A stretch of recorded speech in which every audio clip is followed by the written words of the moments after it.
Die mooi voël deur Petro Pieterse. DJ en Liron sit voor die TV terwyl hulle speletjies op hulle selfone speel. Die TV raas en die beelde flits, maar die twee hoor en sien net hulle selfone. Ja, julle mannetjies moet buite gaan speel. Julle kan nie die hele tyd so in die huis sit nie. Het julle op die plaas kom kuier sodat julle op die selfone kan speel? Gaan nou maar terug huis toe. Ouma sommer lekker kwaai. Sy glo nie daaraan dat kinders heeldag in die huis moet wees nie. Uit is julle. Maar ouma, wat kan ons daar buite doen? En dis boonop amper tyd vir middagete. DJ vryf sy oor sy maag. Ja, so waar. Hy's klaar honger. Die huis ruik na koekies, want ouma het vanoggend vars gebak. Wat van 'n koekie, ouma?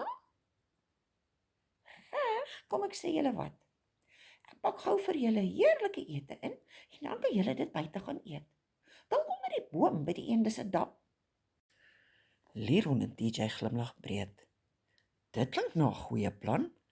Hulle hou ouma dop terwyl sy oorskiet worsies in 'n bakkie sny, klein tomaties en 'n klein bakkie tomatiesous inpak.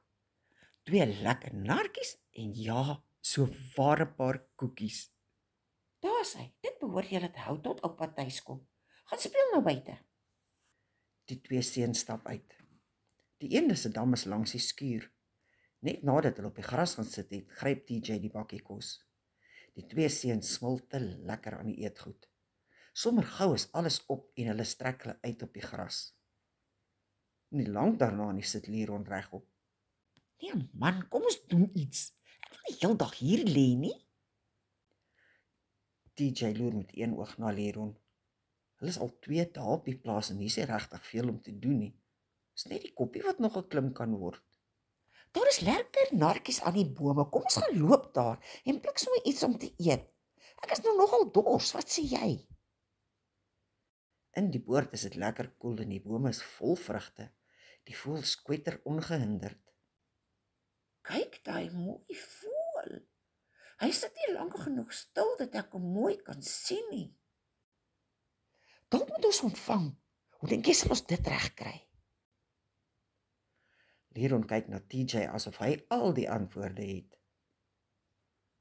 Gaan jou oupa nie raas nie?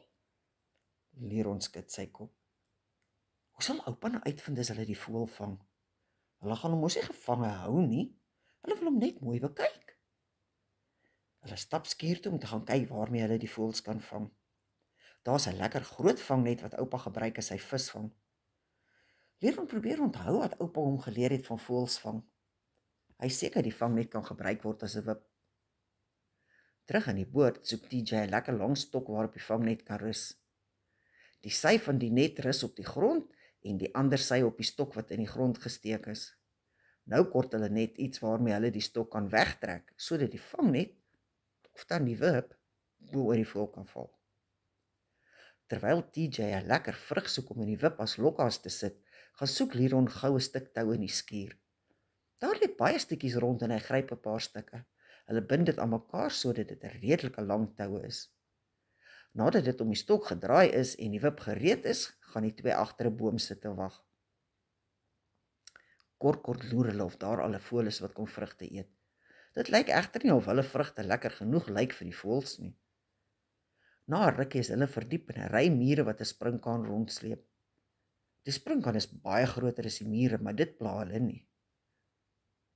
Skielik hoor hulle sulke snaakse geluide vanaf die wip. Liron spring op om te kyk, vinnig trek hy sy asem in. O hemel, wat het ons nou gemaak? Toe TJ opspring, trek hy die tou styf. Verstom sien hy hoe die wip toeval op 'n eystervark. Die eystervark skrik so groot dat hy met 'n spoed wegtrek. Sy pote steek deur die net en hy hou niks van hierdie spulgoed wat so om sy gesig span nie. Hy skree. Die vangnet se steel gaan aan die boom vashak. Nou is die eystervark behoorlik vasgevang. Hy is verstrengel in die net en die steel is vasgepen tussen 2 bome. Hoe gaan ons hom loskry? Oupa gaan ons velle aftrek. Die 2 seuns staar bang na die eystervark. Nie een van die twee bied aan om die vark te bevry nie. 'n Mens mors nie met 'n eystervark nie. Oupa, oupa. Hulle skree al die pad tot by die huis. Gelukkig staan oupa se bakkie daar. Hy kom vervaard uit die huis gestorm. Wat is tog nou fout?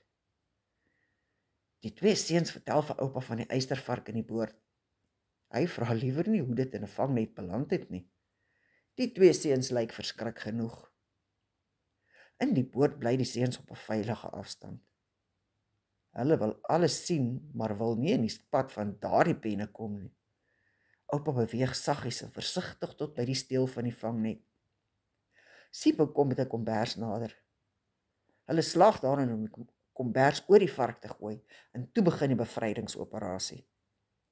Oupa het besluit dat dit eenvoudig makliker sal wees om die net maar net los te sny, eerder as om die vark verder te ontstel. Julle mannetjie skuld my 'n nuwe net, nê? Hoe gaan julle dit betaal? Liron en TJ is steeds asval geskrik. Hulle sal enige iets doen om te vergoed vir die vangnet wat nou aan flarde in die boord lê. Ten minste kry hulle nie 'n pak slaag nie. Oupa, ons sal elke dag vir die eende en die hoenders kos gee. Sal dit help? TJ en Liron gee oupa een van hulle mooiste glimlaggies. Goed, julle oulike dingetjies. As julle van my storie gehou het, gooi 'n duimpie, dan weet ek moet nog maak.